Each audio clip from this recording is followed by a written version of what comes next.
shokoladli pechonniy.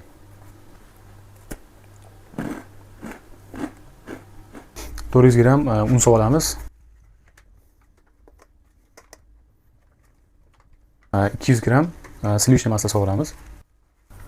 80 gramm shakar sovuramiz.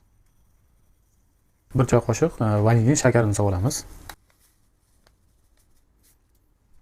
Bitta tuxumcha qilib olamiz. Yaxshilab venchida aralashtirib olamiz. 100 gramm shokolad sovuramiz. Yaxshilab aralashtirib olamiz. 1 soat xolodilnikka qo'yib qo'yamiz, ozgina xamirimiz o'ziga kelishi uchun.